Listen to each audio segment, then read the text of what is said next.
Hello everyone, welcome और welcome back to my YouTube channel. So आज हम portal hypertension का नेक्स्ट पार्ट जो रहता था दैट इज इसोफेजियल वेरिसिस वो कंप्लीट करेंगे। तो देखो, इसोफेजियल वेरिसिस हमने ऑलरेडी जब हमने इसोफेगस के डिसऑर्डर्स देखे थे जीआई ट्रैक में तो हमने डिस्कस करा हुआ है। बस थोड़ी थोड़ी चीज़ें हम एक बार फिर से रिवीजन हो जाएगा। और बेसिकली जो मैनेजमेंट में कुछ पार्ट्स थे जो कि हमने स्टडी नहीं किए थे, संस्टेकन ब्लैक मोरे ट्यूब हमने देख ली थी, उसकी भी एक मॉडिफिकेशन है वो हम अभी देख लेंगे। तो सबसे पहले इसोफेजियल वेरिसिस क्या होता है। देखो, जब हमारे ठीक है लोअर इसोफेगस की जो जैसे ये लोअर इसोफेगस है ना, यहाँ पर जो वेन्स आती हैं, ठीक है, डायलेटेड टॉर्टस वेन। टॉर्टस मीन्स आपने देखा होगा ना, जैसे वेरिकोस वेन्स भी होती हैं, तो ऐसे ना टेढ़ी मेढ़ी वेन्स दिखाई देती हैं ऊपर। जैसे जिम वालों की भी मेनली वेन्स दिखाई देती है ना, तो कई बार वो इकट्ठी हो जाती है बिकॉज वो अपनी प्लेस से ना डाइवर्ट हो जाती है ना थोड़ी, तो वो इस तरह की दिखाई देती हैं। ठीक है, वो वेन्स जो है वो डायलेट भी होती हैं। ठीक है, कहाँ पाई जाएगी? सब म्यूकोजल लेयर जो लोअर इसोफेगस में होंगी। और फिर वो क्या करेंगी, अब वो टॉर्टस बन जाएंगी। ठीक है, डायलेट हो जाएंगी और उनकी जो उनका ऊपर प्रेशर है वो इंक्रीज हो जाएगा, तो वो फ्रेजाइल होती हैं, वो इजीली ब्लीड करना शुरू कर जाती हैं। ठीक है, तो in portal obstruction blood from intestinal tract and spleen. ठीक है, अब क्या हो रहा है, देखो पोर्टल जो जब हमारी जैसे कोई भी प्रॉब्लम है, ठीक है, स्प्लीनोमेगाली, ये सारी चीजें हो रही हैं because of portal hypertension, that is because, या फिर कोई डिजीज है जैसे मैंने आपको बहुत सारी बताई थी, ठीक है, लीवर सिरोसिस एंड ऑल, जिसमें पोर्टल हाइपरटेंशन जिसमें हो सकती है। और फिर पोर्टल हाइपरटेंशन की वजह से जो स्प्लीनोमेगाली है और सारे मैंने आपको स्ट्रक्चर्स बताए थे, ठीक है, डिफरेंट डिफरेंट स्ट्रक्चर्स में जो है डिफरेंट डिफरेंट प्रॉब्लम देखने को मिलती है। जहां जहां जो ब्लड सप्लाई लेके जाती है, वो लेके जा रही थी, मतलब जो सारी वेन्स मिला के पोर्टल वेन बना रही थी, तो वो पोर्टल वेन में जो है सप्लाई वापस आ रही है, तो बैक फ्लो होने की वजह से जहां जहां पे जो थे, जैसे स्प्लीन मैंने बताया था, हेमरॉइड्स में एनल रीजन मैंने बताया था, ठीक है, तो हमारे अम्लाइकल रीजन, जो जितने भी रीजन्स थे उनमें बैक सप्लाई होने की वजह से प्रॉब्लम आ रही थी। वैसे ही क्या हो रहा है, अब ये जो हमारा ट्रैक था, ठीक है, ब्लड का फ्रॉम इंटेस्टाइनल, और जो स्प्लीन वाला है वो क्या करता है, एक नया पाथवे बना रहा है। अब ब्लड तो आ रहा है, अब देखो क्या होता है ना, जैसे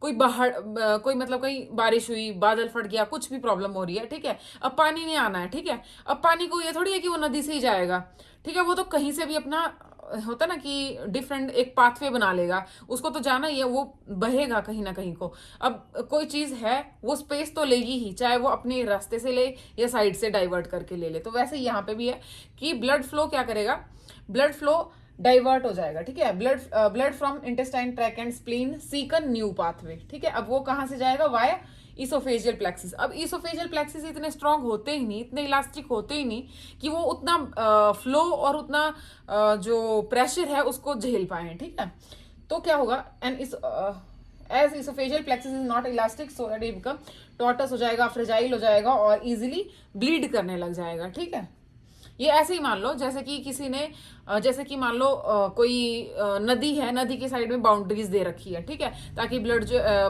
सॉरी पानी जो है इधर उधर ना जाए। बट कई बार क्या हो गया, अब ब्लड फ्लो इतना सॉरी पानी इतना ज्यादा आ गया कि वो उन चीजों को तोड़ते हुए वो अपना पाथवे बना रहा है। तो वैसे इसमें हो रहा है, ठीक है, कि वो जो वॉल है, वॉल को ही तोड़ दे रहा है, वॉल को तोड़ दे रहा है, तो फिर मतलब सब म्यूकोजा पोस्ट, ठीक है, ये जो सब म्यूकोजा वाली लेयर है ये इतनी वीक हो जाएगी, इतनी फ्रीजाइल हो जाएगी क्योंकि स्ट्रेच की वजह से और जो इसमें ब्लड फ्लो के प्रेशर की वजह से, और ये क्या करने लग जाएगी, ब्लीड करने लग जाएगी, क्योंकि ब्लड इससे बाहर निकलने लग जाएगा। अब बाहर निकलेगा तो क्या होगा, देखो अब हमारा इसोफेगस है, इसोफेगस के नियर क्या है, माउथ है, तो अब जो स्पेस है वहां से बाहर निकलने की जगह, अब कोई भी चीज है उसने बाहर तो निकलना ही है बॉडी से, क्योंकि अब इसको नियर पड़ रहा है माउथ। अगर हमारे लोअर में लोअर जीआई ट्रैक में ब्लीडिंग होती तो फिर मेलिना काउज करा होगा, तो इसमें भी, बट लेकिन ज्यादा इसमें हिमेटमेसिस देखने को मिलेगी। ठीक है, और मेलिना, अब देखो कुछ अमाउंट तो आगे भी जाएगा, कुछ पीछे भी जाएगा। ठीक है, तो वैसे, और इसमें क्या होता है, देखो अब ज्यादा अगर ब्लड लॉस हो रहा है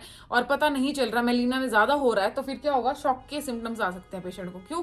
बिकॉज उसको हाइपोवॉलिमिक मतलब हाइपोवॉलिमिक काइंड ऑफ शॉक हो सकता है पेशेंट को। ठीक है, एक तो पहले ही बॉडी इतनी ज़्यादा, और मैंने आपको सारा वो बताया था ना, जैसे कि इसमें जो है सारे एक्टिवेट हो जाते हैं सिस्टम्स, ठीक है, क्योंकि लीवर में क्या होता है, एल्बुमिन भी नहीं बना पा रहा होता है, मतलब एल्बुमिन भी इसका कॉज नहीं होता, बट लेकिन फिर भी जो एडिमा है वो बॉडी में बढ़ता जाता है, जो हमारा मेन सर्कुलेशन का वाटर है, वाटर कंटेंट बाहर चलता जाता है, मतलब एक्स्ट्रा सेलुलर स्पेस में, और फिर वो सारी मतलब शॉक वाली कंडीशंस अराइज हो जाती हैं, सारे हमारे हार्मोन्स हो गए, जो भी केमिकल इंडिकेटर्स हैं वो सारे हिल जाते हैं बॉडी के सिस्टम, ठीक है।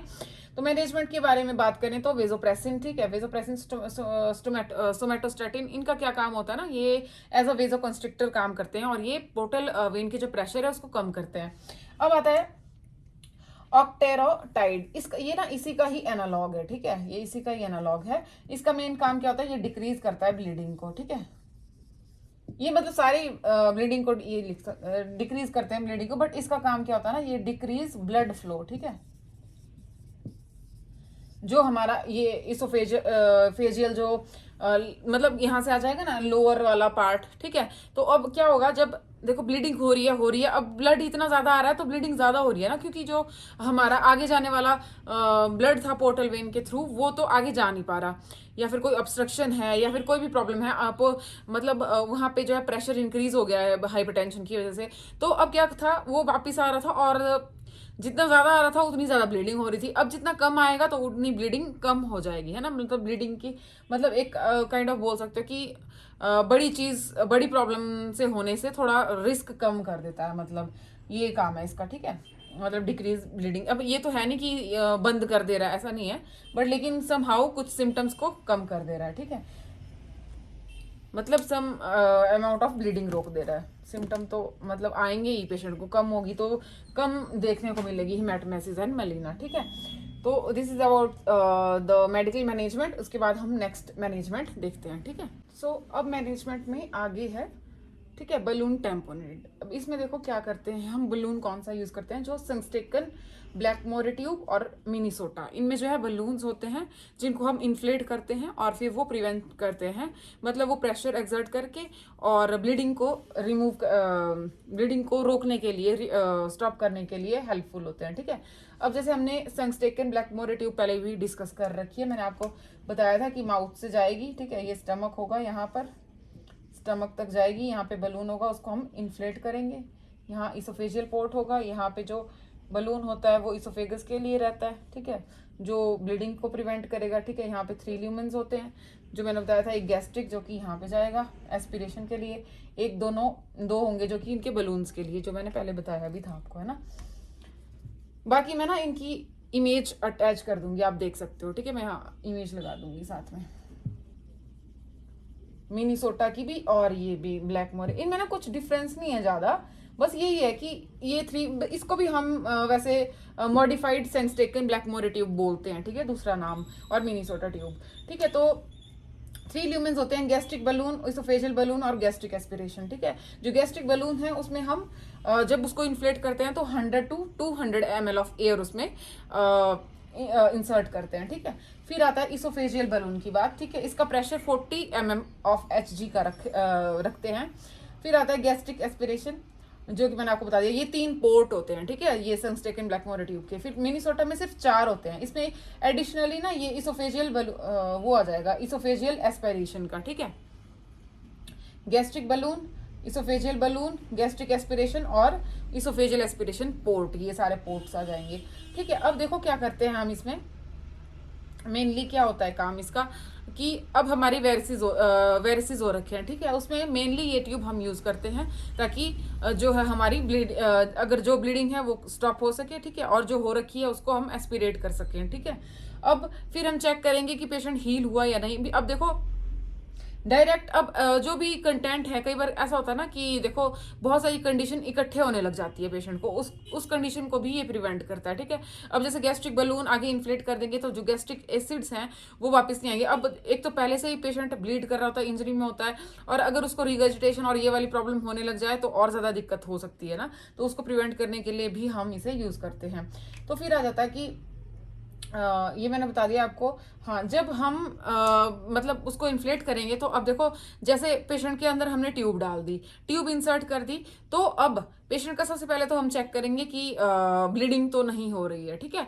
और ब्लीडिंग नहीं हो रही है, अगर क्लियर है तो फिर हम जो इसोफेजियल वाला बलून है वो इन्फ्लेट नहीं करेंगे, ठीक है। तो फिर बाकी जो हम जैसे बलून इन्फ्लेट कर दिया हमने गैस्ट्रिक वाला, तो फिर अब हम उसको उसके बाद एक्सरे करके देखेंगे कि पेशेंट का जो बलून है, सॉरी जो ट्यूब है वो मतलब प्रॉपर हमारी जो पोजीशन है वो ले चुका है या नहीं, या फिर गड़बड़ हो गया, मतलब पोजीशन प्रॉपर नहीं आई है, या फिर मतलब वो जैसे क्या बोलते हैं आरटी में देखा जाता है, ठीक है। जो हमारी मतलब राइल्स ट्यूब हो गई, इन सब में देखते हैं ना कि पोजीशन प्रॉपर है या नहीं है, या पाथवे डाइवर्ट तो नहीं कर दिया, कहीं ट्यूब दूसरी ट्रैकिया में तो नहीं चले गई, ठीक है। ये सारी चीज़ें कंफर्म करने के लिए हम एक्सरे करते हैं। फिर आता है जब हम एक्सरे कर लेंगे तो कंफर्म हो जाएगा कि ट्यूब जो है प्रॉपरली हमारे स्टमक रीजन में पहुंच चुकी है, हमारे कार्डियक रीजन में पहुंच चुकी है, नीचे फंडस के पास, ठीक है। तो अब क्या करेंगे, उसको पीछे खींचेंगे। जो कार्डियक रीजन है ना, जो ये वाला रीजन है, वो यहाँ पे मतलब ऐसे आना चाहिए बलून, ठीक है। ऐसे करके ये पोर्ट आ जाएगा गैस्ट्रिक एस्पिरेशन वाला, और यहाँ पे ये बलून इन्फ्लेट करके इसको हम थोड़ा बैकवर्ड मूवमेंट देके ताकि वो फिक्स हो जाए, ठीक है। तो ये इस बारे में आ गया, ठीक है। फिर जब ये फिक्स हो जाएगा फिर इसकी इरिगेशन वो करते हैं, इरिगेशन करते हैं ताकि हम देख सकें कि ब्लीडिंग तो नहीं हो रही है पेशेंट को। फिर इरिगेशन करेंगे, जब वो फ्लूइड क्लियर आएगा तो फिर हम इसोफेजियल, मैंने आपको बताया, बलून को हम इन्फ्लेट नहीं करेंगे, ठीक है। और फिर रिमूवल के केस में क्या करना होता है देखो, और इसोफेजियल बलून नॉट इन्फ्लेटेड, ठीक है। और अगर क्लियर नहीं है, अगर ब्लीडिंग हो रही है तो उसको इन्फ्लेट कर देंगे फिर, ताकि फिर क्या होता है ना, जैसे इन्फ्लेट कर दिया, जैसे ईसोफेगस है तो ये प्रॉपर जाके फिर उसकी ब्लीडिंग को स्टॉप कर देगा, ठीक है। फिर आता है रिमूवल के केस में, इफ ब्लीड स्टॉप, ठीक है। अगर अब आपको पता चल रहा है कि काफी टाइम के बाद कि भाई ब्लीडिंग नहीं हो रही है पेशेंट को, ठीक है, एस्पिरेट करके आपने देखा कि ब्लीडिंग स्टॉप हो चुकी है, तो आप क्या करोगे, जो इसोफेजियल बलून है उसको डिफ्लेट करोगे पहले, ठीक है, इसोफेगस वाला। उसको फिर उसके बाद भी आप देख रहे हो कि ब्लीडिंग हो ही नहीं रही है, ठीक है। अब क्या होगा ना, देखो मैं आपको एक बार ये चीज बता देती हूँ अच्छे से। अब ये है मान लो इसोफेजियल बलून, ठीक है, ये आ गई हमारी ट्यूब, ये आ गया हमारा गैस्ट्रिक एस्पिरेशन पोर्ट, ये आ गया नीचे वाला बलून, ठीक है। अब ये है इसोफेगस, यहाँ से स्टार्ट होता है हमारा स्टमक, ठीक है। अब यहाँ पे हो रही है ब्लीडिंग, चलो ये मैं रेड से बताती हूँ। अब यहाँ पे हो रही है ब्लीडिंग, ठीक है, ये हो रही है ब्लीडिंग। तो अब जब ब्लीडिंग होगी तो यहाँ से एस्पिरेट करेंगे तो वो आएगी, ठीक है, समझ रहे हो। अब इसको इन्फ्लेट कर देंगे तो ये वाला इन्फ्लेट कर देंगे तो प्रेशर एक्सर्ट होगा तो ब्लीडिंग स्टॉप हो जाएगी। फिर हमें पता चल रहा है कि यहाँ पे अब ये ना प्रॉपर आएगा और थोड़ा सा स्पेस रहता है, ठीक है, ऐसे। अब यहाँ की ब्लीडिंग यहाँ तो आ ही जाएगी ना, तो ये वाली ब्लीडिंग मान लो स्टॉप हो गई, यहाँ वाली, ठीक है। तो अब कुछ टाइम के बाद ये वाली ब्लीडिंग भी गायब हो गई क्योंकि हमने एस्पिरेट भी कर लिया इरिगेशन करके, ठीक है। तो आपको कुछ टाइम के बाद आपने देखा बाकी कुछ आगे चले गई, ठीक है। तो आपने देखा कि कुछ भी नहीं है यहाँ पे, ठीक है। तो अब इस वाले बलून को डिफ्लेट करेंगे, ठीक है। फिर आपने देखा कि इसको डिफ्लेट करने की वजह से प्रेशर कम होके ब्लीडिंग फिर से हो गई, ठीक है। तो फिर हम इसको रिमूव नहीं करेंगे, ठीक है, समझ आ रही है। मतलब आफ्टर ये कर दिया ना, डिफ्लेट कर दिया हमने, अभी तक बलून कर दिया डिफ्लेट, अब ब्लीडिंग फिर से शुरू हो गई तो फिर नहीं करेंगे, ठीक है। अब ब्लीडिंग नहीं है, हमने इसको डिफ्लेट कर दिया, ठीक है। अब फिर भी ब्लीडिंग नहीं हो रही तो आफ्टर सेवरल आवर्स हम डिफ्लेट, फिर उसके बाद हम ये वाला बलून भी डिफ्लेट कर देंगे। अब हो सकता है कि यहाँ पे ब्लड थोड़ा बहुत बचा हो तो अब वो भी आ जाएगा, ठीक है। अब वो यहाँ वाला भी आ गया, फिर कुछ घंटे वो आगे चला गया। अब उसके बाद भी कुछ घंटों के बाद फिर से देखेंगे तो ब्लीडिंग नहीं होगी सेवरल आवर्स तक। अगर ब्लीडिंग हो ही नहीं रही फिर उसके बाद हम इसको रिमूव करेंगे। समझ में आ गया ना ये ब्लीडिंग वाला प्रोसेस, मतलब कैसे कैसे, क्योंकि ब्लड कहीं पे भी मतलब किसी भी तरह से मतलब हर एंगल से स्टॉप हो जाना चाहिए, ठीक है। चाहे यहाँ का ब्लीड हो और जाए इकट्ठा, मतलब पूरा जब क्लियर हो जाएगा ना पूरा सारा कि भाई अब ब्लीडिंग है ही नहीं, तब फिर इसको रिमूव करते हैं, ठीक है। तो ये देख लो, if bleeding stop deflate oesophageal balloon, first step, ठीक है, ये वाला। फिर after several hours without bleed, तो नंबर 2 हमने गैस्ट्रिक बलून को डिफ्लेट करना है, ठीक है। फिर आता है if several hours before, if हाँ आफ्टर, मतलब यही है, after several hours without bleed, ठीक है। आफ्टर ब्लीड, ये क्या लिखा मैंने, आफ्टर ब्लीड फ्री है ये, अच्छा sorry, after bleed free several hours, ठीक है। अब ब्लीड फ्री बहुत सारे आगे मतलब और भी जो आर्स हैं वो ब्लीड फ्री रहते हैं, तो फिर इसको नंबर 3 रिमूव करेंगे, ठीक है। रिमूव कर देंगे फिर हम अपनी ट्यूब को। This is all about this tube, ठीक है। बाकी आप इमेज जो बुक में वो भी देख सकते हो, बाकी मैं अटैच कर दूंगी। मैंने अटैच कर दी होगी मतलब पीछे। फिर अब हम नेक्स्ट देख लेते हैं। अब मैं आपको एक बात बताना भूल गई थी कि जब हम किसी भी पेशेंट को सेंगस्टेकन ब्लैकमोर ट्यूब लगाते हैं तो उस टाइम पे हमने हमेशा बेड साइड पे एक सीजर कैप्ट करनी होती है, ठीक है। सीजर रखना इसलिए ज़रूरी है, अब देखो जैसे ये इसोफेगस है ना, जैसे ये इसोफेगस है, ठीक है, नीचे स्टमक ऐसे करके। तो फिर जब हमने ये ट्यूब यहाँ डाली तो जब ये वाला इन्फ्लेट करते हैं बलून, ठीक है, ये इसोफेजियल, तो अब इसोफेगस के आगे क्या ट्रैकिया है ना, तो ये प्रेशर डालती है, ठीक है। जब ये प्रेशर डालेगी तो हो सकता है कि पेशेंट को ना एयरवे में प्रॉब्लम हो जाए, ठीक है। जैसे ही पेशेंट को लगे कि प्रॉब्लम हो रही है तो वैसे ही हम क्या करेंगे, ट्यूब को कट कर देंगे ताकि उसकी जो एयरवे है वो प्रॉपर वर्क कर सके और चैनल मतलब कि प्रॉब्लम ना हो उसको, ठीक है, ब्रीदिंग प्रॉब्लम ना हो, डिफिकल्टी ना हो, ठीक है। तो ये हमने ज़रूर, इसके ऊपर क्वेश्चन भी आता है, ठीक है। फिर उसके बाद आती है नेक्स्ट एंडोस्कोपिक स्क्लेरोथेरेपी। इसमें मैंने आपको बताया था कि हम क्या करते हैं, एंडोस्कोप के थ्रू यहाँ पे, ठीक है, स्क्लेरोजिंग एजेंट यहाँ पर डाल देते हैं, ठीक है, विद द हेल्प, ठीक है, इंजेक्टेड इनटू द ब्लड, जो यहाँ पे जहाँ पे ये वेरिसेस बन रहे हैं ना, ये इस एरिया में इसोफेगस के, तो एंडोस्कोप लेंगे, इस जगह पे इसको इंजेक्ट करेंगे, ठीक है, कौन सा, स्क्लेरोजिंग एजेंट, और फिर वो क्या करता है, वो हमारी ब्लीडिंग को रोक देता है, ठीक है। वो उनको वेसल्स को कंस्ट्रिक्ट करके और ब्लीडिंग को वहां से स्टॉप कर देता है, ठीक है। फिर आता है इसोफेजियल बैंडिंग थेरेपी। अब देखो बैंडिंग से ही पता है कि क्या करेंगे हम, ये जो ये वाले जो वेरिसेस हैं इन पे बैंडिंग हो जाएगी, ठीक है। जैसे मतलब काइंड ऑफ जैसे रबड़ बांध देते हैं हम, जैसे पोनी टेल करते हैं या कुछ भी करते हैं, तो वैसे ही, ठीक है। इसमें क्या करेंगे, rubber band slipped over bleeding varices through इस एंडोस्कोप, ठीक है। अब जैसे ये वेरिसेस है मान लो, ठीक है, यहाँ पे वेन डायलेट होगी ऐसे करके और ये ब्लीड कर रही है, तो हम क्या करेंगे, यहाँ पे ऐसे बैंड की लाइगेशन कर देंगे। फिर धीरे धीरे ये वाला जो टिश्यू है ना, ये एक्स्ट्रा टिश्यू जो कि डायलेट होके वेसल्स को डायलेट होके बन गया, तो वो उसकी नेक्रोसिस हो जाएगी और वहाँ पे हीलिंग हो जाएगी फिर, ठीक है।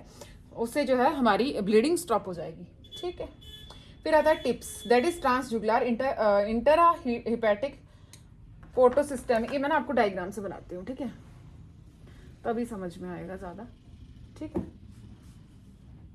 अब देखो नाम से ट्रांसजुगुलर, इसमें क्या करेंगे हम, देखो ये है हमारा लीवर, ठीक है, इंट्रा हिपैटिक ये मतलब लीवर के बीच में ही होने वाला है ये काम, ठीक है। पोर्टो सिस्टेमिक शंट, ठीक है। अब मैंने आपको बताया था जैसे एसएमवी जो हमारी सुपीरियर मेजेंट्रिक आर्टरी होगी, इंफीरियर मेजेंट्रिक आर्टरी हो गई, हमारी स्प्लेनिक वेन हो गई, ये सॉरी वेन्स हो गई, आर्टरी नहीं वेन्स बोलना था मैंने, ठीक है, वेन्स हो गई। फिर ये सारे मिलके क्या बना रही थी, जैसे सिस्टिक वेन, और सब जाके हम अपना ब्लड कहाँ खाली कर दे रही थी, यहाँ पोर्टल वेन में, ये आई यहाँ से पोर्टल, सॉरी, ठीक है, यहाँ से आई पोर्टल वेन, ठीक है। अब क्या करेंगे हम, डायरेक्ट यहाँ से, अब जैसे फिर यहाँ पे क्या बोलते जो हिपैटिक लोब्यूल्स थे वो अपना काम करते थे, ठीक है, लीवर अपना काम करता था, ठीक है, सारा जो न्यूट्रिशियस ब्लड पोर्टल वेन लेके आ रही है, फिर जो सप्लाई आ रही है वो सारा मतलब अपना डिटॉक्सिफिकेशन का काम, मेटाबॉलिज्म का काम, जो भी सारा वर्क था लीवर करता था। फिर उसके बाद फिर वो फर्दर आगे जाके यहाँ से जुगुलर वेन के थ्रू फिर फर्दर आगे वो करता था, ठीक है, मतलब हिपैटिक वेन के थ्रू फिर आगे फिर फर्दर आगे आगे जाके इंफीरियर वेना कावा को सारा ब्लड करके फिर ताकि जो न्यूट्रिशियस ब्लड है वो होल द बॉडी में पहुंच सके, मतलब जो डिटॉक्सीफाई किया हमारे लीवर ने, जो भी सारा वर्क किया, फंक्शन किया लीवर ने, वो ब्लड सारा फिर सप्लाई होता था हमारी बॉडी को, ठीक है। वो पता है आपको कि फिर वो हार्ट अपना काम करेगा, ठीक है। तो इस केस में क्या होता है, देखो इंट्राहिपैटिक शंट क्रिएटेड, ठीक है, इस लीवर के बीच में एक शंट बनता है यहाँ पे, ठीक है, यहाँ पे एक शंट बनाते हैं हम लोग, ठीक है, डायरेक्टली बनता है ये, मतलब लीवर का कोई काम नहीं रहेगा इसमें, ठीक है। Intrahepatic shunt created between portal circulation and hepatic vein, ठीक है। अब यहाँ देखो, यहाँ से 2 सप्लाई आ रही थी, ठीक है, जो हमारी मैंने आपको बताया था ना कि एक फिशर के बारे में, पता नहीं मैंने बताया था कि नहीं, तो यहाँ से मैं सिंपल बता देती हूँ, ठीक है, ज़्यादा डीप जाने की ज़रूरत नहीं है। यहाँ से मैंने बता दिया आपको, सारी जो लोअर बॉडी से आया न्यूट्रिशियस ब्लड आया सारा, स्प्लीन से होके, स्टमक से होके, इसोफेगस से सारा लेके कहाँ आया, पोर्टल वेन के थ्रू यहाँ पे लीवर के पास, ठीक है। अब लीवर के पास जब आया तो लीवर ने अपना काम तो नहीं किया, तो ये डायरेक्ट अब हिपैटिक आर्टरी यहाँ से आ रही थी और ले जाने वाली कौन सी होती है, देखो ऐसे आता ना हमेशा, आर्टरी आती है फिर वेन ले जाती है, तो वैसे यहाँ से हिपैटिक आर्टरी भी आ रही थी साथ में, तो सारा ब्लड यहाँ से डायरेक्टली ही अब हम किसको दे देंगे, हिपैटिक वेन को। ठीक है, फिर वो फर्दर आगे इंफीरियर वेना कावा को वो सप्लाई कर देगी। ठीक है, तो हम इसको क्या बोलते हैं, ट्रांसजुगुलर, ठीक है, इंट्राहिपैटिक पोर्टोसिस्टेमिक शंट। ठीक है, मतलब ये वाला जो सिस्टम था ना पोर्टल वेन का, उसको हटा के हमने डायरेक्टली क्या कर दिया, पोर्टल वेन को डायरेक्टली हिपैटिक वेन के साथ अटैच कर दिया। ठीक है, this is all about tips. फिर आता है उसके बाद सर्जिकल मैनेजमेंट। अब ये आपको दिख भी रहा है, दिख रहा है ना वैसे ये साइड का। ठीक है, ये वाली मैंने बनाई है ना, ये है पोर्टल वेन। ठीक है, और ये है हिपैटिक वेन, और ये फर्दर ले जाएगी। मैं थोड़ा सा क्लियर बना देती हूँ तब शायद लेवल करके ना। ये है हमारा, यार ये तो चल ही नहीं रहा, ये है हमारा लीवर। ठीक है, यहाँ से आई ये वाली पोर्टल वेन, यहाँ से बना शंट, ये शंट क्रिएट किया। ठीक है, इंट्राहिपैटिक शंट, इंट्राहिपैटिक शंट। ठीक है,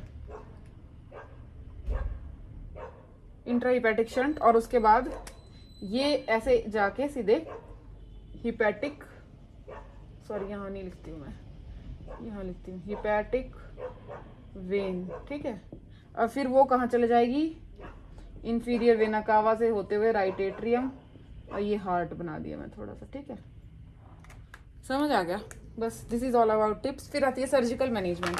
सर्जिकल लाइगेशन ऑफ ब्लीड, अच्छा वो मैंने इसको बताया, surgical ligation of bleeding varices. अब क्या होता है ना, ये हमने जैसे पढ़ा था ना कि रबर बैंड से टाई करेंगे, अब इसमें सर्जरी के थ्रू करेंगे। ठीक है, उसको हटा ही देंगे। ठीक है, या तो उसको लाइगेट करेंगे जैसे सर्जरी की ना, तो सूचरिंग के साथ, या फिर कैसे भी एब्जॉर्बेबल लगा के, तो उसको लाइगेट करके वो उसकी ब्लीडिंग स्टॉप करवाएंगे। या फिर ट्रांसेक्शंस मीन, अब देखो हो सकता है कि ये इसोफेगस है, इसकी ये वाली पूरी जो ये यहाँ पे सारी वेन डिस्टेंड हो गई है और सारी ब्लीड कर रही है, तो क्या करेंगे, इसका ट्रांसेक्शन करेंगे और जो बचा हुआ हिस्सा है उसको एनास्टोमोस करके वो कर देंगे। ठीक है, फिर आता है डीवेस्कुलराइजेशन, जिसमें कि हम जो वेसल्स आ गई हैं, मतलब बहुत ज़्यादा हो गई हैं, तो उनको कम कर देंगे। ठीक है, मतलब वेसल्स को कम कर देंगे, वेन्स आर्टरीज को कम कर देंगे। ठीक है, दैट इज डीवेस्कुलराइजेशन। फिर उसके बाद आता है बाईपास प्रोसीजर्स। बाईपास प्रोसीजर्स भी यही है। अब इसमें तो हमने डायरेक्ट मतलब पोर्टल वेन को हिपैटिक के साथ जोड़ दिया, अब इनमें भी ऐसे ही करेंगे। जो सिंपल वेन्स है, इसमें क्या होता है ना कि बाईपास में जो लिटिल अमाउंट ऑफ ब्लड को डाइवर्ट कर देते हैं। ठीक है, जैसे मान लो कि एक नदी है, ठीक है, एक मान लो एक थोड़ी बड़ी नदी है, उसमें 5-6 नदियां आके मिला के पानी भेज रही हैं, तो हम क्या करेंगे, 1-2 नदियों को ना कुछ किसी और रास्ते से भेज देंगे, उस बड़ी नदी में नहीं जोड़ के। तो वैसा ही इसमें भी होगा, मतलब पीछे से हम वेन्स को दूसरी वेन में मतलब डाइवर्ट करके फिर इंफीरियर वेना कावा में उनकी एंट्री हो जाएगी, मतलब पोर्टल वेन में नहीं उनको भेजेंगे, ताकि जो पोर्टल हाइपरटेंशन है वो रिड्यूस हो सके। ठीक है, तो बाईपास प्रोसीजर में आता है to drain portion of blood and help to reduce portal pressure. ठीक है, कुछ पोर्शन जो है हम ब्लड का डाइवर्ट कर देंगे किसी और डायरेक्शन में, किसी और वेसल में, ताकि जो हमारा जो पोर्टल प्रेशर इंक्रीज हो रहा था पोर्टल वेन का वो समहाउ मतलब थोड़ा बहुत कम हो सके। ठीक है, so there is spleno renal shunt. ठीक है, नाम से क्लियर है, स्प्लीन और रीनल का। ठीक है, मतलब स्प्लीनिक वेन और रीनल, लेफ्ट रीनल वेन। अब क्या होगा, देखो इसमें जो स्प्लीनिक वेन है उसको हम रीनल वेन के साथ कनेक्ट करेंगे, फिर रीनल वेन उसको अपने मतलब अपने साथ साथ इंफीरियर वेना कावा और फिर हार्ट तक पहुंचाएगी। ठीक है, फिर आता है मीजोकावल शंट। मीजोकावल में जो हमारा, क्योंकि मीजोकावल का क्या है ना कि सबसे ज्यादा, मैंने आपको बताया था कि सबसे ज्यादा कॉन्ट्रीब्यूशन जो रहता है लीवर को, वो रहता है superior mesenteric artery, mesenteric when का। तो जो सुपीरियर मेजेंट्रिक वेन है उसको हम डायरेक्टली इंफीरियर वेना कावा में भेज देंगे। ठीक है, तो अपना सारा सर्कुलेशन वैसे ही करेगी फिर। ठीक है, फिर आता पोर्टो कावल। पोर्टो कावल में हमने पोर्टल वेन को यहाँ पे ना अटैच करके डायरेक्ट ही इंफीरियर वेना कावा के साथ अटैच कर दिया, तो फिर वो डायरेक्ट ही जो पोर्टल वेन है अपना ब्लड सारा ले जाएगी इंफीरियर वेना कावा में। ठीक है, this is all about the bypass procedures. So ये थी हमारी पोर्टल हाइपरटेंशन की मैनेजमेंट। अब नेक्स्ट हम स्टार्ट करेंगे liver abscess. So the next one is liver abscess. ठीक है, तो लीवर एब्सेस में क्या होता है, कलेक्शन हो जाती है पस की, मतलब एक पॉकेट फॉर्म हो जाती है, ठीक है, जिसमें कि पस एक्यूमुलेट हो जाती है, that is called as liver abscess. और वो पाइलोजेनिक भी हो सकती है और एमेबिक भी हो सकती है। पाइलोजेनिक कैसे? बिकॉज ऑफ सम बैक्टीरिया, जैसे इकोलाई हो गया, क्लबसिलिया निमोनी हो गया, दीज आर द मतलब मोस्ट कॉमन जो होती है, ठीक है। एमेबिक जिसमें अमीबा हिस्टोलिटिका, ठीक है। इसमें हम पेशेंट को बता भी सकते हैं कि आपने कंटेमिनेटेड वाटर फूड वो अवॉइड करना है, ठीक है। और बाकी मतलब बिकॉज ये देखो पाइलोजेनिक जो बैक्टीरिया होते हैं ना, वो मेनली कहाँ से आते हैं?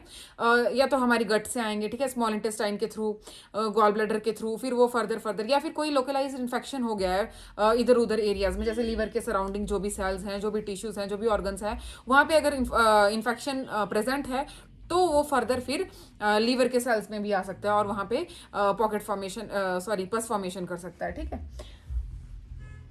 फिर आता है एमेबिक, ठीक है। एमेबिक भी मेनली हमारे गट के थ्रू ही आता है, स्मॉल इंटेस्टाइन के थ्रू, और फिर वो फर्दर हमारे लीवर को इन्फेक्टेड कर देता है, ठीक है। तो इसमें अब हम देखते हैं, अब देखो जैसे भी कहीं पे भी इन्फेक्शन होता है तो इन्फेक्शन वाले तो सारे साइन एंड सिम्टम्स आते हैं, ठीक है, हमने पहले भी वो पढ़ा हुआ है, ठीक है। तो वैसे ही फीवर, राइट क्वाड्रेंट अब ऊपर है, अब जिस रीजन में ये है वहाँ पे पेन राइज होगी, ठीक है। स्वेलिंग की वजह से हिपेटोमेगाली देखने को मिलेगी और जीआई के सारे सिम्टम्स आ जाएंगे। और जैसे जैसे अब लीवर को इन्फेक्शन हो रखा है, अब कोई चीज़ है जैसे हमने पहले भी बात करी है, ठीक है, कहीं पे भी आपको इन्फेक्शन होता है तो वो एरिया क्या होता है, लॉस ऑफ फंक्शन होता है ना उस एरिया, मतलब उस पर्टिकुलर चाहे वो हैंड में लगी हो, चाहे वो किसी टिश्यू में कहीं पे भी लगी हो, उस टिश्यू का लॉस ऑफ फंक्शन हो जाता है। तो वैसे ही लीवर का भी फंक्शन कम हो जाएगा, या फिर मतलब अब जहाँ जिस एरिया में इन्फेक्शन है, जिस एरिया में पस है, इन्फ्लेमेशन है, वो एरिया तो काम नहीं करेगा, अदर एरिया काम कर भी लें। तो उस एरिया में इन्फेक्शन होने की वजह से, उसका लॉस ऑफ फंक्शन होने की वजह से, ठीक है, जो हमारा एंजाइम है वो प्रॉपरली काम नहीं कर पाएगा, ठीक है। तो हमारा जो अनकॉन्जुगेटेड बिलीरुबिन है उसका अमाउंट बढ़ जाएगा, then it will cause jaundice, ठीक है। फिर बात करते हैं डायग्नोस्टिक इवैल्यूएशन की, ठीक है। उसका हम पूरा पेशेंट को पूछेंगे कि क्या क्या है, हिस्ट्री एंड फिजिकल एग्जामिनेशन करेंगे, कहाँ पे पेन है, किस रीजन में है, वो सारा कुछ असेस करेंगे। पेशेंट के ब्लड इन्वेस्टिगेशन करेंगे ताकि जो हमारा SGOT-PT हमें पता चल सके, ठीक है। बिलिरुबिन के लेवल्स टोटल अनकॉन्जुगेटेड और कॉन्जुगेटेड के लेवल्स हम असेस करेंगे, ठीक है। ALP ऑल द मतलब लीवर के जो भी टेस्ट हैं वो परफॉर्म कर सकते हैं, CT MRI कर सकते हैं। बाकी कन्फर्मेशन के लिए हम एस्पिरेशन लेंगे, जो पस है उसका सैंपल लेके फिर उसको असेस करेंगे कौन सा बैक्टीरिया है ये, क्योंकि बैक्टीरिया, पैरासाइट, फंगस कोई भी हो सकता है जो कि इस इन्फेक्शन को कॉज कर रहा है, ठीक है। तो वो सारा हम विद अंडर CT और MRI हम एस्पिरेशन और एनालिसिस करेंगे जो भी हमारा पस है या फिर एब्सेस है उसका, ठीक है। फिर आता है मैनेजमेंट की बात। मैनेजमेंट में हम जैसे कि इन्फेक्शन है, बैक्टीरियल है, एंटीबायोटिक्स दे देंगे, antifungal and all kind of जो भी हमारे ड्रग्स आती हैं वो हम पेशेंट को प्रिस्क्राइब कर, डॉक्टर जो प्रिस्क्राइब कर गया वो पेशेंट को दे सकते हैं। फिर आता है ड्रेनेज ऑफ सिस्ट, ठीक है। अब देखो अगर नहीं वो हील हो पा रहा, अब जो अंदर एक्यूमुलेट हो रखा है, मतलब it is a kind of pocket which is formed with पस इनसाइड द मतलब जो हमारा टिश्यू है लीवर का वहां पे, तो अब उसको ड्रेन करेंगे, ठीक है। जो सिस्ट टाइप की, पॉकेट टाइप की बन रखी है जिसके अंदर पस एक्यूमुलेटेड है, उसको हम ड्रेन करेंगे ताकि फिर फर्दर हीलिंग प्रोसेस स्टार्ट हो जाए, ठीक है, और फर्दर इन्फेक्शन भी मतलब आगे ना बढ़े, ठीक है। तो this is all about liver abscess. फिर तो अब नेक्स्ट टॉपिक है हमारा हिपैटिक एन्सेफेलोपैथी एंड कोमा, ठीक है। अब इसमें क्या होता है देखो, जब अब नॉर्मली ये होती कैसे है, या तो लीवर सिरोसिस के केस में, या फिर कोई भी ऐसा केस जिसमें क्या हो रहा है कि लीवर सेल्स फेल हो गए हैं, या इन्फ्लामेशन ले लो, इन्फेक्शन ले लो, या सिरोसिस, कुछ भी ले सकते हो, ठीक है। मतलब जो लीवर है वो प्रॉपरली काम नहीं कर पा रहा, जो उसका फंक्शन है वो परफॉर्म नहीं कर पा रहा है, ठीक है। तो failed liver cells are unable to convert ammonia to urea. तो उस वजह से कोई भी डिजीज कंडीशन हो, पीछे मतलब अंडरलाइन कॉज कुछ भी हो सकता है, तो उस वजह से क्या हो रहा है कि लीवर अमोनिया को कन्वर्ट नहीं कर पा रहा यूरिया में। अब अमोनिया क्या है, बहुत टॉक्सिक है, ठीक है। तो अब ये हमारी बॉडी से बाहर निकलने के लिए भी इसको लो टॉक्सिक फॉर्म में कन्वर्ट होना पड़ता है, फिर वो हमारी बॉडी से बाहर निकलता है, ठीक है। तो इंक्रीज अमोनिया इन ब्लड। अब देखो क्या होता है, जैसे मैं आपको ये प्रोसेस बता देती हूँ। देखो जैसे हम प्रोटीन लेते हैं ना, हमने प्रोटीन लिया, फिर फर्दर वो हमारे जो गट के बैक्टीरियाज हैं, लिख देती हूँ मैं, गट बैक्टीरिया उस पर काम करेंगे और उसको बना देंगे अमोनिया में, फिर वो जाएगा लीवर में।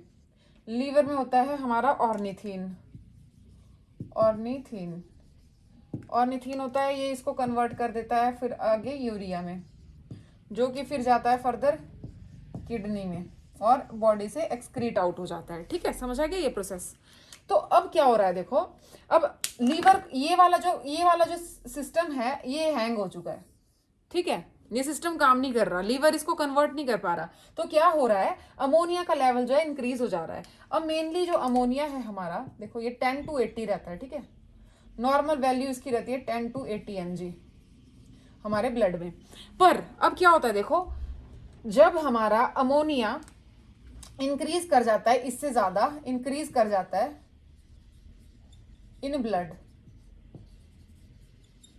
ठीक है, अब ब्लड में ये बढ़ गया है तो हमारे जो ये मान लो कि ब्रेन है, ठीक है, ऐसे ही मैं थोड़ा सा बता देती हूँ आपको। अब ब्रेन में जो है हमारे जैसे जो ब्लड और ब्रेन है उसके बीच में ना बैरियर रहता है। ठीक है, जिसको हम बोलते हैं ब्लड ब्रेन बैरियर। ठीक है, अब समझ लो कि इसके ना सिपाही होते हैं जो कि ब्लड से अमोनिया को एंटर नहीं करने देते, that is blood brain barrier, जो कि एस्ट्रोसाइट्स होते हैं, एस्ट्रोसाइट्स जो कि इसका काम करते हैं। ठीक है, तो अब वो कुछ हद तक तो बचाएंगे कि भाई अमोनिया ब्लड ब्रेन में ना घुसे, पर अब वो जो है इस बैरियर को कब तक कंट्रोल कर पाएंगे, जब तक इसका लेवल थोड़ा नॉर्मल और थोड़ा बहुत ऊपर नीचे होगा। बट लेकिन इनका लेवल इतना ज्यादा बढ़ जाता है अमोनिया का कि वो ब्लड ब्रेन बैरियर को क्रॉस कर जाता है और इसके अंदर अमोनिया घुस जाता है। ठीक है, ये मैं आपको समझाने के लिए मतलब समझ आने के लिए बता रही हूँ, अमोनिया घुस जाता है। ठीक है, ये डायग्राम के थ्रू। ठीक है, तो क्या हुआ, अमोनिया, मैंने ये प्रोसेस बताया आपको, ये आगे नहीं बढ़ के ये अमोनिया यहाँ पे इंक्रीज करता गया अपने नॉर्मल रेंज से ज्यादा हो गया। एस्ट्रोसाइट इसको अंदर रोकने से बचा नहीं पाए और ये अंदर घुस गया और ब्लड ब्रेन बैरियर को इसने क्रॉस कर लिया और साथ में अमोनिया वहां पे ब्रेन में मतलब इंक्रीज हो गया और वहां पे हिपैटिक एंसेफेलोपैथी उसने कर ली। अब जब ये जैसे हिपैटिक एंसेफेलोपैथी की स्टेजेस होती हैं, वो जैसे जैसे आगे आगे बढ़ता गया तो लास्ट जो एडवांस स्टेज आती है उसमें फिर वो हिपैटिक मतलब कोमा में चला जाता है। ठीक है, एंसेफेलोपैथी के बाद वो कोमा में चला जाता है पेशेंट। तो दिस इज ऑल अबाउट जो प्रोसेस मैंने बताया कि कैसे कैसे क्या होता है। फिर इसमें क्या होता है देखो, साइन एंड सिम्टम अर्लीस्टली जो पहले शुरुआती में देखे जाते हैं, दैट इज माइनर, थोड़ी सी मेंटल चेंजेस आएंगे। अब देखो जब ये ब्रेन में घुसा हुआ है तो ये ब्रेन की ही फंक्शनिंग को कहीं ना कहीं डिस्टर्ब करेगा। ठीक है, जो कॉग्निटिव फंक्शन है, तो वैसे ही पेशेंट को मेंटल डिस्टर्बेंस देखने को मिलेगी माइनर, और मोटर डिस्टर्बेंसेस, पेशेंट लिख नहीं पाएगा। ठीक है, ऐसे मतलब छोटी छोटी चीज़ें जो भी है हमारी मतलब मोटर से होने वाली चीज़ें हैं, जैसे जो मोटर रिस्पॉन्सेज बोल सकते हो। ठीक है, मोटर रिफ्लेक्सेस, वो चीज़ें कम हो जाएंगी, पेशेंट की डिस्टर्ब हो जाएंगी। ठीक है, फिर आता है एस्ट्रेक्सिस, ये ना क्लासिकल फीचर है। ठीक है, लिख लेती हूँ यहाँ पे, this one is a classical feature of hepatic encephalopathy. ठीक है, क्लासिकल फीचर। अब देखो एस्ट्रेक्सिस में क्या होता है, मैं ऐसे बता देती हूँ आपको। ऐसे पेशेंट को बोलेंगे हैंड्स आगे करने को, और पेशेंट के ऐसे मतलब ऐसे हैंड होंगे। ठीक है, फ्लैपिंग हैंड ट्रेमर्स जिनको बोलते हैं एस्ट्रेक्सिस। फिर आता है एप्रेक्सिया, इसमें पेशेंट ना मतलब कोई भी इमेज है, सिंपल इमेज है, उसको भी रिप्रोड्यूस नहीं कर पाता। ठीक है, दिस इज एप्रेक्सिया।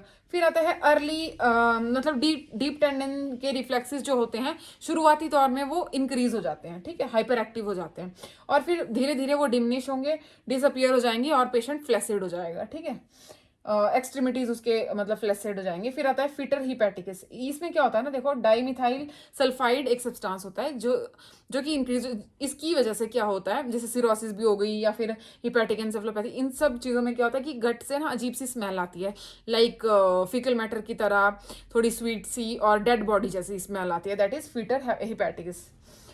फिर आती है मैनेजमेंट की बात। मैनेजमेंट में हम पेशेंट को देंगे लैक्टिलोज। अब लैक्टिलोज का काम क्या होता है देखो, लैक्टोलोज का काम होता है ये जो अमोनिया यहाँ पे इंक्रीज हो रहा है ना गट में, इसको वो फ्लश आउट कर देता है। अब एक लैक्टोलोज क्या करता है, जो भी चीज़ है उनको बाहर निकालेगा। ठीक है, तो उस तरह से फिर अमोनिया थोड़ा कम हो जाएगा। फिर आता है एलिमिनेट प्रोटीन डाइट। अब प्रोटीन ही नहीं लेंगे पेशेंट, मतलब जो पेशेंट है उसको प्रोटीन नहीं दे रहे हो आप, तो अमोनिया, गट बैक्टीरिया अमोनिया कहाँ से बनाएंगे जब प्रोटीन ही नहीं। अब देखो किसी भी चीज़ को, अब जो एक रिएक्शन होता है, ठीक है, तो पहले प्रोडक्ट चाहिए होता है, फिर बाय प्रोडक्ट बनता है, तो पहले प्रोडक्ट ही नहीं होगा तो बाय प्रोडक्ट कहाँ से बनेगा ना, तो प्रोटीन कम कर देंगे। ठीक है, फिर आता है नियोमाइसिन सल्फेट। अब नियोमाइसिन सल्फेट क्या करती है, नियोमाइसिन सल्फेट हमारी जो गट के बैक्टीरिया हैं उनको किल कर देती है, ठीक है, नियोमाइसिन। तो जब वो होंगे नहीं तो फिर वो ये काम नहीं कर पाएंगे, प्रोटीन को अमोनिया में कन्वर्ट नहीं कर पाएंगे। तो उस तरीके से भी हम अमोनिया का लेवल कम कर सकते हैं, ठीक है, और इसको प्रिवेंट कर सकते हैं। So this is all about hepatic encephalopathy and coma. अब हम नेक्स्ट टॉपिक करेंगे हेपेटाइटिस। अब हमारा नेक्स्ट टॉपिक आ जाता है hepatitis. Hepatitis means inflammation of liver, ठीक है, वो किसी भी रीजन से हो सकती है, ठीक है। अब जैसे हम वायरल देखेंगे कौन कौन से वायरस होते हैं। तो सबसे पहले जैसे टाइप्स की बात कर रहे हैं, hepatitis A, B, C, D और ई होता है, ठीक है। तो सबसे पहले हेपेटाइटिस ए की बात करें तो मेनली ना ये वाला जो टेबल है ना, इसका स्क्रीनशॉट ले सकते हो। अगर आपको समझ ना आए मतलब राइटिंग, तो फिर आप साथ के साथ लिख लो, ताकि मतलब ये सब चीज़ें ही हैं जो इंपॉर्टेंट हैं। बाकी मैं थोड़ा सा आपको बता दूंगी मैनेजमेंट प्रिवेंशन का। बाकी मेन जो भी है हेपेटाइटिस का वो यही है, मतलब बोर्ड पे जो लिखा हुआ है, ठीक है। तो सबसे पहले कॉजेटिव एजेंट, सबसे पहले तो हेपेटाइटिस ए वायरस, ठीक है, जिसमें हम पिकोरना वायरस, जो कि ये वाला जो वायरस रहता है हेपेटाइटिस का, वो आरएनए है। वैसे ना सारे के सारे हेपेटाइटिस के आरएनए वायरस होते हैं, सिर्फ इसको छोड़ के, बी हेपेटाइटिस बी को छोड़ के, जो कि डीएनए वायरस है। बाकी सारे आरएनए वायरस है, ठीक है। इसका आ गया पिकोरना वायरस, इसका आ गया हेपेडिना वायरस, और इसमें फ्लेवी वायरस, डेल्टा वायरस और कैल्सीविरिडे और हिपाविरिडे, ठीक है। इसको आप ऐसे याद कर लेना, मतलब इनको ना इकट्ठे याद कर लेना, ऐसे ए बी सी डी ऐसे करके ना। फिर इसके भी ऐसे ही, मतलब वो मैं आपको बता दूंगी, ठीक है। पी से पिकोरना वायरस, ठीक है, hepadna virus, flavi virus, delta virus, ठीक है, कैल्सीविरिडे और हेपेविरिडे, ऐसे करके ये लर्न कर सकते हो, ठीक है। मतलब अगर इसका यहाँ पे मैं बता देती हूँ, निमोनिक अगर बनाना है तो प्यार है फिर डरना क्यों, ठीक है। ऐसे पी से प्यार से पिकोरोना, है हेपेडिना, फिर फ्लेवी वायरस, डरना डेल्टा, और क्यों से कैल्सी वायरस और हिपाविरिडे, ठीक है। या फिर मतलब ऐसे करके आप याद कर सकते हो इजीली, ठीक है। HAV, HBV, HCV, ये मतलब ऐसे आ जाएगा, hepatitis A virus, B virus, C virus, D virus और ई वायरस, ठीक है। और इनमें से सब आरएनए, सिर्फ एक हेपेटाइटिस बी को छोड़ के ये डीएनए, बाकी सब आरएनए, ठीक है। इतना हो गया। अब इसमें सब लर्न करने वाला है, ये समझने वाला तो कुछ है नहीं ना ये सब। फिर आता है इंक्यूबेशन पीरियड। तो इसको ना आपने 15-30 ऐसे याद कर सकते हो, ABCD 15-30 मतलब काउंट कर लेना जो भी क्वेश्चन में आए। 15-30 जैसे ABCD कर लिया ना, 15-30 मतलब इसको 20 की जगह 30 याद कर सकते हो, इस 28 की जगह ऐसे करके, मतलब ताकि ये लर्न करने में ईजी हो, ठीक है। फिर ये एक 45 आ गया ना, फिर 180, 160, 180, 60, इसको या फिर ऐसे कर सकते हो आप 60, 180, 160, 180, मतलब 60, 180, 60, 180, 60। फिर बीच में जो ये वाला है ना C, इसको 160 कर देना, ठीक है। ऐसे हो गया 60, 180, 60, 180, 60, समझ रहे हो। फिर बीच में जब 60, 180, 60 जो बीच वाला आएगा ना, उसको 160 याद कर लेना, 60, 160, जैसे 60, 180, 61। अब ये बीच वाला जो आएगा वो 160 होगा, फिर से 180, फिर 60 लास्ट में, ठीक है, समझ रहे हो। मतलब लर्न करने का तरीका बता रही हूँ। ये 30, फिर ये जैसे 15-30, ठीक है। ऐसे आप मतलब याद कर सकते हो, ये मैं डेज में बता रखा है, अगर फिर मंथ्स में आता है तो फिर आप वैसे कन्वर्ट कर लेना, ठीक है। फिर आता है मोड ऑफ ट्रांसमिशन। तो ये फिको ओरल रूट से होता है, ठीक है। जो ये मेनली जो सिर्फ फिको ओरल रूट से होता है, that is hepatitis E virus. अब फिको ओरल से कैसे, देखो आपने देखा हो ना, कंटेमिनेटेड फूड जिसको हम ढकते नहीं है, ऐसे ही पड़ा रहता है फूड, उसको खा लेते हैं तो वो कंटेमिनेटेड हो जाता है। क्यों? क्योंकि फ्लाइज क्या करेंगी, फिकल मैटर पे जाएंगी फ्लाइज, फिर वापस आके हमारे फूड पे बैठेंगी, और वो जो है वायरस वहां से लेके ट्रांसफर हो जाता है, मतलब वो सारा सिस्टम, ठीक है, एक साइकिल बन जाती है, और हमें मतलब कोई भी इन्फेक्शन हो सकता है ना, क्योंकि कंटेमिनेटेड चाहे फूड हो, वाटर हो, और हम अगर किसी के टाल यूज, मतलब ये प्रिवेंशन में आ जाएंगी ये सारी चीज़ें, ठीक है। आपने एक तो ढका हुआ खाना खाना है, ठीक है, फ्रेश फूड लेंगे, ठीक है, और वाटर साफ होना चाहिए, फ्रेश वाटर होना चाहिए, कंटेमिनेटेड नहीं होना चाहिए, ठीक है। ये आ भी रहा है, ठीक है, कंटेमिनेटेड नहीं होना चाहिए। और जैसे आप और दूसरों के टाल हो गए, कोई भी मतलब जो पर्सनल हाइजीन वाली चीज़ें हैं, जैसे रेजर्स एंड ऑल, इन सब चीज़ों को अवॉइड करना है कि दूसरों की हम यूज़ ना करें, ठीक है। और क्या जाएगा प्रिवेंशन में, मतलब यही सारी हाइजीन वाली चीज़ें। और जैसे अवॉइड करना है, जैसे पहले पहले लोग क्या करते थे ना कि स्टूल पास करने में बाहर चले जाते थे नदियों के पास, ऐसे ऐसे, तो वाटर भी कंटेमिनेट हो जाता था। और मतलब वो अच्छा नहीं था ना, फिर फ्लाइज वहाँ पे बाहर जाएंगी और वो आके फिर हमारे फूड पे आएंगी, तो वो सारा मतलब ट्रांसमिशन हो जाती थी। सो this is all the things जो प्रिवेंशन के लिए हम करेंगे, ठीक है। उसके बाद हम देखते हैं मोड ऑफ ट्रांसमिशन। हम देख रहे थे फीको ओरल रूट, जो कि मोस्ट कॉमन कॉज है, मोस्ट कॉमन रूट है, मोस्ट कॉमन कॉज है इसका ट्रांसमिशन होने का, हेपेटाइटिस ए का, ठीक है। होमोसेक्सुअली भी हो सकता है, ठीक है। और फिर बात करते हैं इसकी हम इन्वेस्टिगेशन की, तो जो एंटीबॉडी बनेंगे हेपेटाइटिस ए के अगेंस्ट, उसको हम चेक करेंगे, आईजीएम को हम चेक करेंगे, तो हम पता कर सकते हैं कि इन्फेक्शन प्रेजेंट है या नहीं, ठीक है। फिर आता है हेपेटाइटिस बी का मोड ऑफ ट्रांसमिशन, तो ये सेक्सुअली, पेरेंटल और पेरिनेटल रूट से ट्रांसमिट होता है, ठीक है। फिर इसको हम कैसे चेक करेंगे, आईजीएम और एचबीएस एंटीजन अगर प्रेजेंट है तो हम इसको आइडेंटिफाई कर सकते हैं कि हमारा हेपेटाइटिस बी इन्फेक्शन पेशेंट में प्रेजेंट तो नहीं है, ठीक है। फिर आता है सी को हम पेरेंटल, अब पेरेंटल में जैसे ब्लड ट्रांसफ्यूजन करते हैं ना जब, तो मेनली ये देखा जाता है कि मतलब अगर कंटेमिनेटेड होगा ब्लड, ठीक है, तो इसमें देखा जाएगा सेक्सुअली ये हो सकता है, परक्यूटेनियस, ठीक है। परक्यूटेनियस और ये जो ब्लड से ट्रांसफर, इसका मतलब मेन पॉइंट रहता है, मैं उनको भी आपको डिस्कस कर लूंगी। और इसमें भी हम एंटीबॉडीज अगर प्रेजेंट होंगे तो असेस करेंगे कि पेशेंट में हेपेटाइटिस सी वायरस प्रेजेंट है। फिर आता है डी हमारा सेम एज बी। अब देखो डी का क्या है, डी तभी होता है जिसको बी हो रखा है उसी में डी होता है, ठीक है। क्योंकि इसको जो क्या है रेप्लिकेशन के लिए ना बी का एंटीजन जरूरी चाहिए होता है, मतलब इसको तभी ये रेप्लिकेट करता है, ठीक है। सेम इसका ये आएगा, सेक्सुअल, पेरेंटल और पेरिनेटल, ठीक है। Also needed hepatitis B antigen for its replication, ये हमने बता दिया, ठीक है। फिर आता है हेपेटाइटिस ई की बात, तो ई जो है सिर्फ और सिर्फ फीको ओरल रूट से ही फैलता है, ठीक है। ये हो गया हमारे पॉइंट्स के बारे में, मोड ऑफ ट्रांसमिशन। अब कुछ इंपॉर्टेंट पॉइंट्स हैं, ठीक है, जो कि कई बार इनसे क्वेश्चन भी बन जाता है।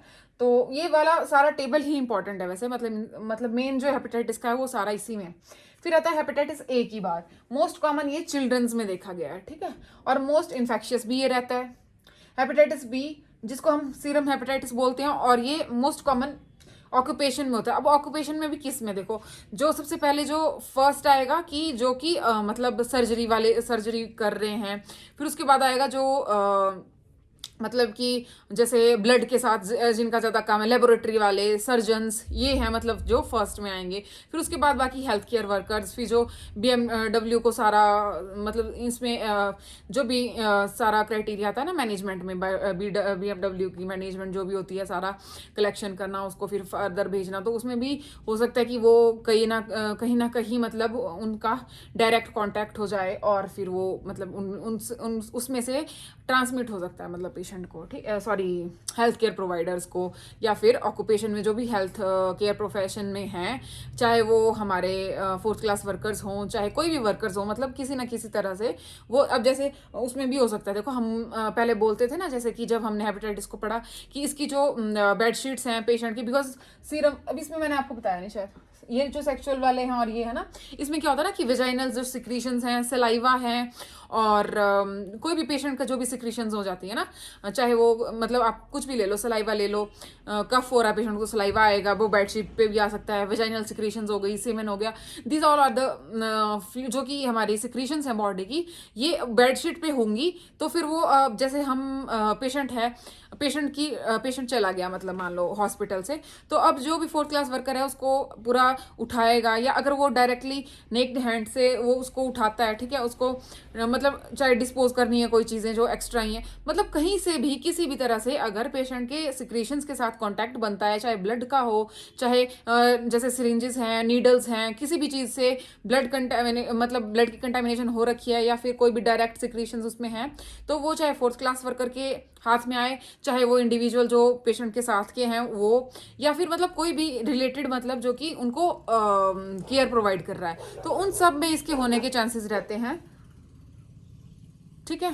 तो ये सारे मतलब समझ गए आप लोग ना किस मतलब मैं क्या बोलना चाहती हूँ, ठीक है। अब मुझे वर्ड नहीं आ रहा मैं उस चीज़ के लिए, तो मैंने वैसे आपको लंबा प्रोसेस करके बता दिया, ठीक है। फिर उसके बाद हम पढ़ रहे थे, ये चिल्ड्रन बता दिया, मोस्ट इन्फेक्शियस सीरम हेपेटाइटिस, ये मोस्ट कॉमन हो गया ऑक्यूपेशन में।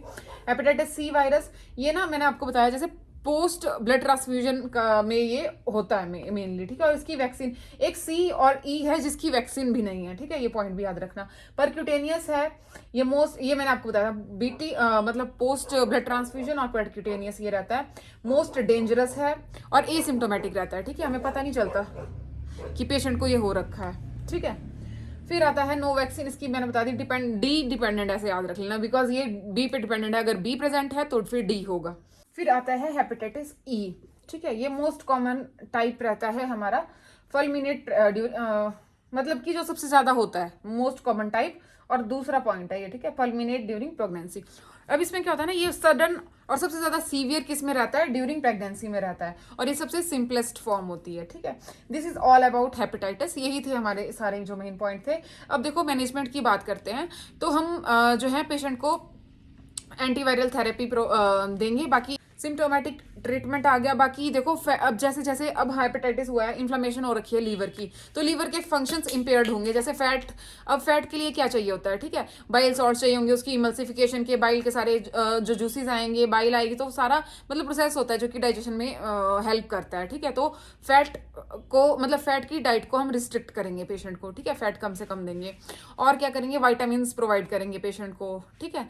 This is all about the management of hepatitis. तो ये था सारा हेपेटाइटिस का, एक बार आप देख लो, मतलब जो साथ के साथ जैसे मैंने बोला हुआ है वैसे ही आप लिख लेना, मतलब फिर से अगर आपने नहीं लिखा है तो, और अदरवाइज अगर आपको समझ आ रही है राइटिंग तो फिर आप स्क्रीनशॉट ले सकते हो, ठीक है। सो this is all about hepatitis, so this is all about today's video. तो आज की वीडियो थोड़ी छोटी सी रहेगी, उसके बाद हम अब लास्ट एक और वीडियो डालेंगे और हमारा जीआई कंप्लीट रहता है, उसके बाद हम ईएनटी स्टार्ट कर देंगे, ठीक है। तो रिवीजन करते रहिए और देखते रहिए लेक्चर्स। अभी मैं रेगुलर नहीं अपलोड कर पा रही, शायद मैं रेगुलर अपलोड कर भी नहीं पाऊँगी बिकॉज थोड़े से हेल्थ इश्यूज़ भी हैं और थोड़ा बिजी शेड्यूल भी है, तो इसी वजह से I am sorry for that. But मैं कोशिश करूँगी कि जितना जल्दी हो सके मैं डाल दिया करूँगी, मतलब मैं कोशिश करूँगी कि मैं छोटी छोटी वीडियोस ही डालूँ, हाफ एन आवर की ही, पर मतलब 2 या 3 वीडियोस डल जाए वीकली, मैं कोशिश करूँगी, बट लेट्स सी, है ना। तो ठीक है, आप लोग रिवाइज करते रहो, बाय बाय, टेक केयर।